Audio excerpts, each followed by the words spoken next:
Dans la mythologie de M. George Bush, il existerait une autre puissance qu'une puissance étatique capable de rivaliser avec les États-Unis. C'est une organisation qui s'appellerait Al-Qaïda, non pas Al-CIA, mais Al-Qaïda, et qui aurait une dimension mondiale, planétaire. Alors on peut douter de cette chose-là, puisqu'on a dit qu'on allait parler librement. Il se trouve qu'un officier des services secrets de Sa Majesté britannique, David Shayler, a révélé divers éléments sur la fabrication de cette Al-Qaïda dans un livre qui a immédiatement été interdit dans son pays. M. Shayler a alors été incarcéré pour la violation des secrets de la couronne, mais il est libre aujourd'hui et il va s'exprimer pour 8 minutes.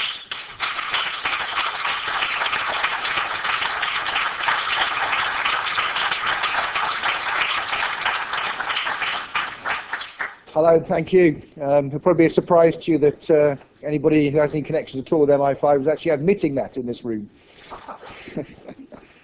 Yeah, I joined the British security services to stop terrorism. I joined in the early 1990s at a time when the IRA were putting down bombs on British streets, and an inevitable result of that is that innocent people will die.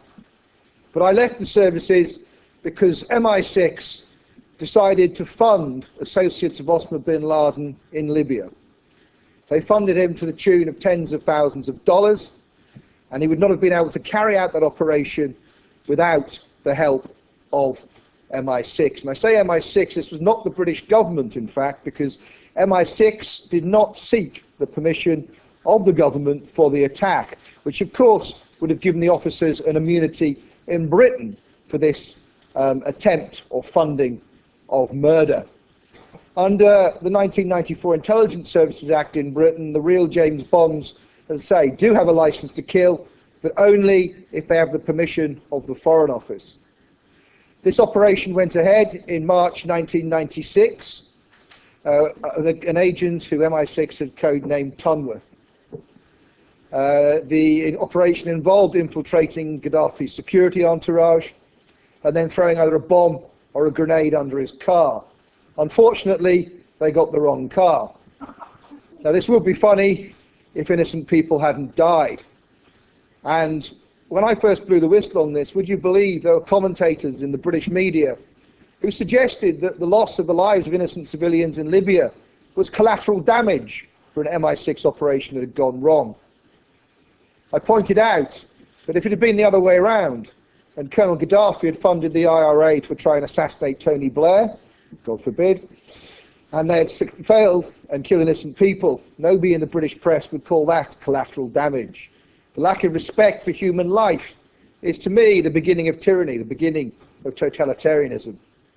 But I had my eyes open to British democracy and the myth of British democracy when I blew the whistle on this, because I used a legal route to alert Tony Blair's government to the existence of this illegal plot. And when I did so, I was the one thrown in prison. I was thrown in prison in France. The French authorities had no choice but to cooperate because the British wanted to extradite me. Fortunately, the French courts pointed out that what I had done was manifestly political and was therefore exempt from any extradition treaties. But while I was in prison, the British Foreign Secretary, Robin Cook, actually said that what I was talking about was pure fantasy with no basis in fact. He had done this without holding any kind of inquiry. He'd clearly gone to the head of MI6, who had denied this.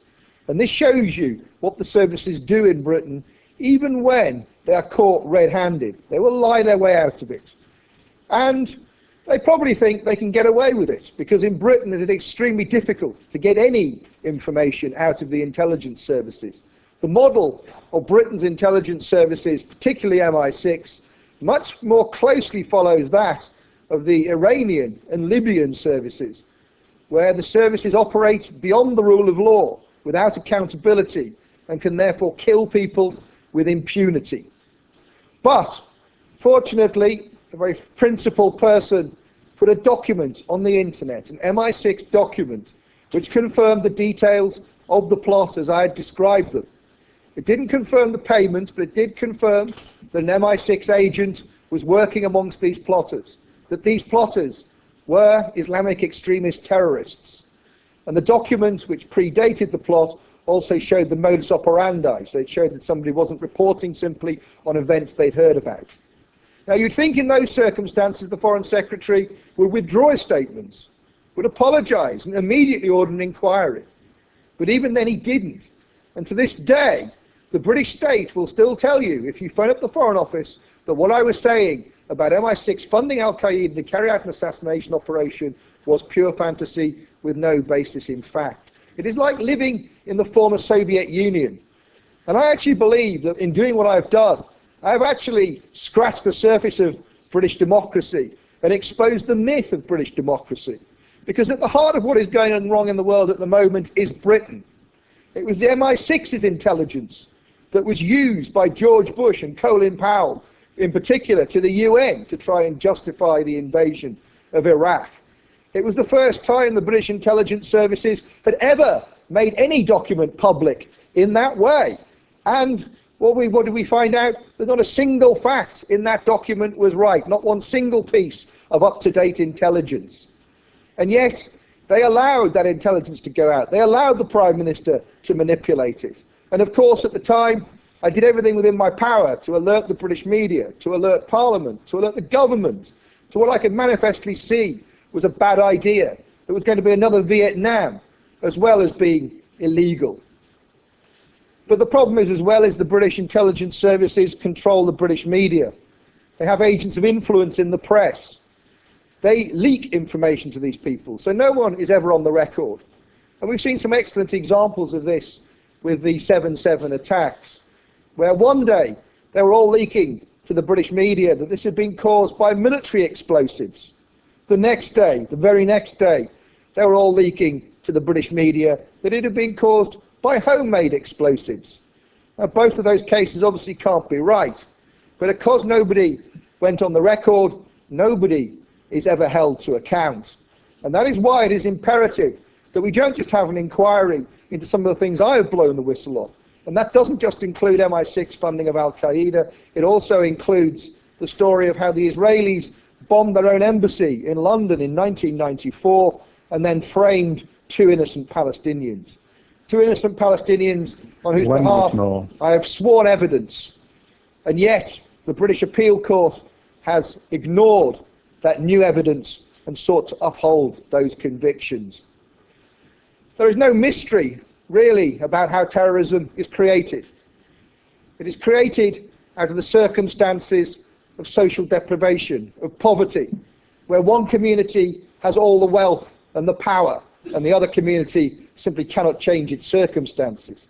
Whether we're talking about 1980 South Africa, or whether we're talking about Northern Ireland in the 1960s, or current-day Palestine, or Kashmir, that is quite obvious. But there is another element to this terrorism, I believe. This terrorism is coordinated by MI6, by the less reputable elements of the CIA and so on. They work on this disillusionment and fund and train and encourage terrorist attacks. So if you want to take a message away from this, let it be guided by my final phrase, which is something I've used to inspire myself over the years when I've sat in prison cells. It's a quote from an Englishman who was actually a defender of Britain's parliamentary system, called Edmund Burke. All that is necessary for the triumph of evil is for good people to do nothing. Thank you.